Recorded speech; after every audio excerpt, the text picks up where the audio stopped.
இன்றைக்கு தமிழகத்திலே நடக்கின்ற தேர்தல் தமிழகத்தை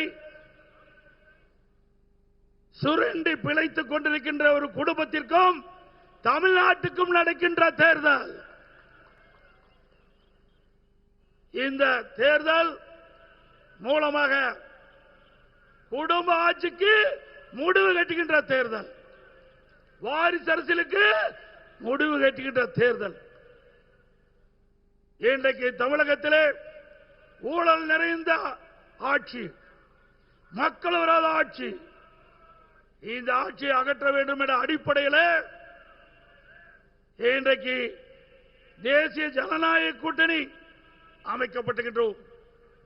அதிமுக கூட்டணிக்கு தலைமை தாங்கின்றது. மக்கள் விரோத ஆட்சியை அகற்றுவோம். அகற்றுவீங்களா? நல்லா சத்தமா சொல்லுங்க. பாரத பிரதமர் அவர்களுக்கு கேட்கும். ஏற்கனவே பொன்மனச்செம்மல் புரட்சி தலைவர் எம்ஜிஆர் அவர்கள் அனைத்து இந்திய அண்ணா திராவிட முன்னேற்ற கழகத்தை தொடங்குகின்ற பொழுது தீய சக்தி திமுக வேரோடு தமிழகத்திலே அழிக்கப்பட வேண்டும் என்ற அடிப்படையிலே அண்ணா திமுகவை தோற்றுவித்தார். அவர் மறைவுக்கு பிறகு இதே புரட்சி தலைவி அம்மா அவர்கள் சிறப்பான ஆட்சி கொடுத்தார்கள். இருவரும் தலைவர்கள் தமிழ்நாட்டுக்கு சிறப்பான ஆட்சி கொடுத்த தலைவர்கள். அதேபோல மாண்புமிகு பாரத பிரதமர் மோடி அவர்கள் இன்றைக்கு உலகம் முழுவதும் இருக்கின்ற தலைவர்கள் பாராட்டு பெறுகின்ற அளவிற்கு இந்திய நாட்டை உயர்த்தி பிடித்தவர் மரியாதைக்குரிய பாரத பிரதமர் நரேந்திர மோடி அவர்கள். எத்தனையோ பிரதமர்கள் தமிழக நாட்டை ஆண்டிருக்கின்றார்கள். ஆனால் இந்திய நாட்டிற்கு பாரத பிரதமர் நரேந்திர மோடி அவர்கள் பதவி ஏற்ற பிறகு மிகப்பெரிய பெருமை கிடைக்கப்பெற செய்திருக்கின்றார்கள். அவருடைய உழைப்பு மெச்சத்தக்கது. இரவுகள் மாறாமல் இந்திய நாட்டுடைய வளர்ச்சிக்காக தன்னை அர்ப்பணித்துக் கொண்டு உழைத்துக் கொண்டிருக்கின்ற தலைவர் பாரத பிரதமர் நரேந்திர மோடி அவர்கள். அண்ணா திமுக, பாரத ஜனதா, பாட்டாளி மக்கள் கட்சி, அம்மா மக்கள் முன்னேற்ற கழகம் மற்றும் கட்சியோடு பல கட்சிகள் இணைந்து அற்புதமான கூட்டணி அமைத்திருக்கின்றோம். நம்முடைய கூட்டணி இயற்கையான கூட்டணி, வெற்றி கூட்டணி, அண்ணா திமுக கூட்டணி. திராவிட முன்னேற்ற கழகம் ஆட்சி பொறுப்பேற்று 5 ஆண்டுகள் ஆகின்றன.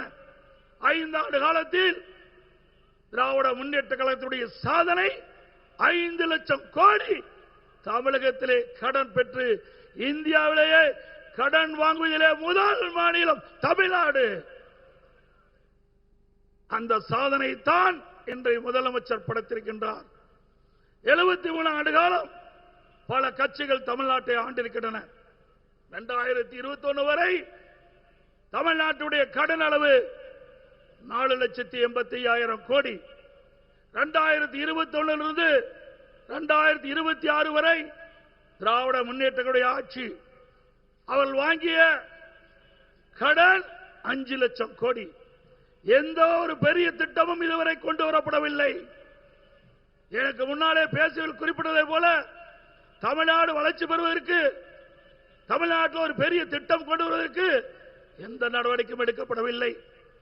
ஆனால் அதிமுக ஆட்சி இருக்கின்ற பொழுது மத்திய அரசோடு இணக்கமாக இருந்து தேவையான திட்டங்களை பெற்றோம், தேவையான நிதிகளை பெற்றோம். தமிழகம் ஏற்றம் பெற்றது. இந்தியாவிலேயே தமிழகம் முதன்மை மாநிலம் என்ற பெருமையை அதிமுக ஆட்சி அடைந்தோம். இன்றைக்கு மத்தியிலே பாரதிய ஜனதா ஆட்சி இருக்கின்ற பொழுது பாரத பிரதமரிடத்தில் வேண்டுகோள் வைத்தோம். அவருடைய வேண்டுகோளை ஏற்று கங்கை புனரமைப்பதை போல நம்முடைய காவிரி நதி ஜீவநதி, நடந்தாய்வாளி காவிரி இரு அவைகளுடைய கூட்டத்திலே மேதகு குடியரசுத் தலைவர் உரையிலே இடம்பெற செய்து இன்றைய தினம் 11,600 கோடி மத்திய அரசு இந்த திட்டத்திற்கு நிதி ஒதுக்கீடு செஞ்சிருக்கிறது. ஆனால் அந்த திட்டத்தை நிறைவேற்ற இன்றைய முதலமைச்சர் முயற்சி செய்யவில்லை, முடக்கி வைத்திருக்கின்றார். ஆனால் பேசுவது மத்திய அரசிலிருந்து எந்த திட்டம் வரவில்லை, எந்த நிதியும் கொடுக்கவில்லை, தமிழகத்தை மத்திய அரசு வஞ்சிக்கிறது என்று ஒரு அவதூறு பிரச்சாரத்தை பரப்பி வருகிறார்.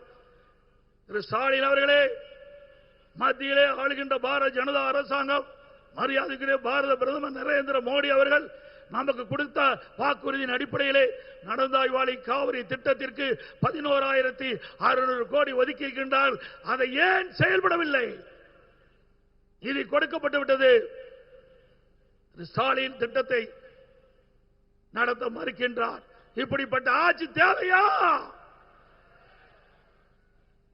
இன்றைக்கு கோயம்புத்தூர், திருப்பூர், நீலகிரி 23 சட்டமன்ற தொகுதி 2021ஆம் ஆண்டு நடைபெற்ற சட்டமன்ற பொது தேர்தல் இதே கூட்டணி அமைத்திருந்தோம். மக்களுடைய ஆதரவை பெற்றிருந்தோம். 23 இடத்தில் 17 இடங்களிலே வென்றோம். 23 இடத்தில் 17 சட்டமன்ற தொகுதி வென்ற கூட்டணி தேசிய ஜனநாயக கூட்டணி. இன்றைக்கும் அதே கூட்டணி அமைத்திருக்கிறோம். 23 சட்டமன்ற தொகுதியும் 100க்கு 100 வெற்றி பெறும் தேசிய ஜனநாயக கூட்டணி. அண்ணா திமுக தலைமை தாங்குகின்ற கூட்டணி 100க்கு 100 வெற்றி பெறும். அதுவும் கோவை மாவட்டம் இன்றைக்கு அண்ணா திமுக கோட்டை 10 இடம். 2021 10 இடம். 10 இடத்திலும் அண்ணா திமுக நம்முடைய கூட்டணி வெற்றி பெற்று ஒரு இடம் கூட திமுகவுக்கு கிடைக்கவில்லை. அவர்கள் ஆட்சியில் இருந்திருக்கலாம், ஆனால் இங்கே ஆட்சி செய்தது நம்முடைய கூட்டணி. அதே போல நடைபெற்ற சட்டமன்ற பொது தேர்தல் 234 இடங்கள். அதிலே அண்ணா திமுக தலைமையில் அமைக்கப்பட்ட தேசிய ஜனநாயக கூட்டணி 210 இடங்களிலே வெல்லும் வெல்லும். நம்முடைய கோயம்புத்தூர் மாநகரத்திலே பல்வேறு திட்டங்களை நிறைவேற்றி கொடுத்திருக்கின்றோம். அதே போல நீலகிரியிலே பல்வேறு திட்டங்கள். நாம் கேட்ட மருத்துவக் கல்லூரி மாண்புமிகு பாரத பிரதமர் ஊட்டியிலே மிகப்பெரிய மருத்துவக் கல்லூரி மருத்துவமனை கொடுத்திருக்கின்றார். திருப்பூர் மாவட்டத்திற்கு அற்புதமான மருத்துவக் கல்லூரி மருத்துவமனை கொடுத்திருக்கின்றார். இதை விட என்ன வேண்டும்? ஒரே ஆண்டில் மத்திய அரசாங்கம் நாம் கேட்டுக்கொண்ட அந்த கோரிக்கையை ஏற்று தமிழ்நாட்டு மக்களுடைய நன்மை கருதி 11 மருத்துவக் கல்லூரி கொடுத்து இன்றைக்கு நமக்கு ஒரு மிகப்பெரிய அடையாளத்தை கொடுத்திருக்கின்றார். இந்த மாவட்டம், இங்கே கோவை மாவட்டம், நீலகிரி மாவட்டம், திருப்பூர் மாவட்டம், 3 மாவட்டம் ஒன்றாக நடந்து இந்த கூட்டம் நடந்து இருக்குது. இந்த 3 மாவட்டத்தில் 2 மாவட்டம் ஊட்டி, திருப்பூர் 2 இடத்தில் 2 மருத்துவக் கல்லூரியை கொடுத்த அரசு மத்திய அரசு. திமுக ஆட்சிக்கு வந்து 5 ஆண்டுகள் ஆகிறது. ஒரு மருத்துவக் கல்லூரி உங்களால் கொண்டு வர முடிஞ்சதா? 2011-2021 வரை அண்ணா திமுக ஆட்சியிலே 17 அரசு மருத்துவக் கல்லூரி மருத்துவமனை, 7 சட்டக் கல்லூரி, 21 பாலிடெக்னிக் கல்லூரி, 68 கலை மற்றும் அறிவியல் கல்லூரி, 4 பொறியியல் கல்லூரி, 4 வேளாண்மை கல்லூரி, 5 கால்நடை மருத்துவக் கல்லூரி ஆராய்ச்சிகளையும் கொண்டு வந்து இந்திய திருநாட்டிலே பட்ட படிப்பதிலே முதல் மாநிலம் தமிழ்நாடு. ஆக திரு ஸ்டாலின் அவர்களே, எப்பொழுது பார்த்தாலும் அண்ணா திமுக ஆட்சியிலே எந்த திட்டத்தையும் நிறைவேற்றவில்லை என்று தவறான கருத்தை, அவதூறான கருத்தை பரப்பி வருகிறார். அதை நிறுத்திக் கொள்ளுங்கள். அண்ணா திமுக ஆட்சி ஒரு பொற்கால ஆட்சி. அமைக்கப்படுகின்ற கூட்டணி வலிமையான கூட்டணி. மத்தியிலே பாரத பிரதமர் அவர்கள் இந்த தமிழகம் மட்டுமல்ல, இந்திய நாட்டில் அனைத்து மாநிலத்துடைய வளர்ச்சியை இன்றைக்கு அவருடைய தலைமையிலே பார்க்கின்றோம். கோவை விமான நிலையம் நாங்கள் இருக்கின்ற போல நிலத்தை கொடுத்தோம். இன்று வரை நிலத்தை மத்திய அரசுக்கு முழுமையாக ஒப்படைக்காத காரணத்தினால் விமான நிலையம் இன்னும் முழுமை பெறவில்லை. ஆக திராவிட முன்னேற்ற கழகம் எப்பொழுதெல்லாம் ஆட்சிக்கு வருதோ அப்பொழுதெல்லாம் ஊழல் நிறைந்த ஆட்சியாக இருக்கும், மக்களோட ஆட்சியாக இருக்கும். இன்றைய தினம் போதைப் பொருள் விற்பனை, எங்கே பார்த்தாலும் போதைப் பொருள் விற்பனை. கஞ்சா விற்காத இடமே இல்லை.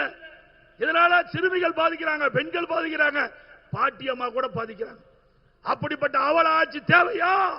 சிந்தித்து பாருங்கள். இந்த தேர்தல் மூலமாக திராவிட முன்னேற்ற கழகத்தை வீழ்த்துகின்ற தேர்தல். தமிழகத்திலே 3 மாதம் ஆட்சி அமைந்துள்ளன. 3 மாதத்தில் இன்றைக்கு தமிழகத்தில் இருக்கின்ற இந்த கஞ்சாவை முழுமையாக அறவாக ஒழிக்கப்படும். தமிழகம் போதைப் பொருள் இல்லாத மாநிலமாக உருவாக்குவோம். தமிழகத்திற்கு தேவையான திட்டங்களை மத்தியிலிருந்து பெறுவோம். தமிழ்நாட்டு மக்கள் என்ன எண்ணுகின்றார்களோ அந்த எண்ணப்படி மத்திய அரசோடு இணைந்து பணியாற்றி நமக்கு தேவையான நிதிகளை பெற்று தேவையான திட்டங்களை பெற்று தமிழ்நாடு இந்தியாவிலே நம்பர் 1 மாநிலம் என்ற பெருமையை உருவாக்குவோம் என்று சொல்லி மேடைகளை வீட்டுக்கின்ற நம்முடைய அற்புதமான வேட்பாளர்கள், சிறப்பாக பணியாற்றக்கூடிய வேட்பாளர்கள், அனைத்து இந்திய அண்ணா திராவிட முன்னேற்ற கழக வேட்பாளருக்கு இரட்டை சின்னத்திலே வாக்களியுங்கள். பாட்டாளி மக்கள் கட்சி வேட்பாளருக்கு மாம்பழ சின்னத்திலே வாக்களியுங்கள். பாரதிய ஜனதா கட்சி வேட்பாளருக்கு தாமரை சின்னத்திலே வாக்களியுங்கள். அம்மா மக்கள் முன்னேற்ற கழக வேட்பாளருக்கு குக்கர் சின்னத்திலே வாக்களித்து நம்ம கூட்டணியில் அங்கம் வைக்கின்ற கட்சியினுடைய வேட்பாளர்களுக்கு அவரோடு நிற்கின்ற சின்னத்திலே வாக்களித்து 234 தொகுதியிலும் கூட்டணி வேட்பாளர் போட்டியிடுகிறோம். அத்தனையில் 210 இடங்களில் வெல்லுவதற்கு நீங்கள் முழு ஆதரவு கொடுக்க வேண்டும் என்று சொல்லி இங்கே அமர்ந்திருக்கின்ற அனைத்து வேட்பாளர்களும் வெற்றி பெற செய்ய வேண்டுமாய் இருகரம் கூப்பி வேண்டி கேட்டு விடைபெறுகின்றேன். நன்றி, வணக்கம்.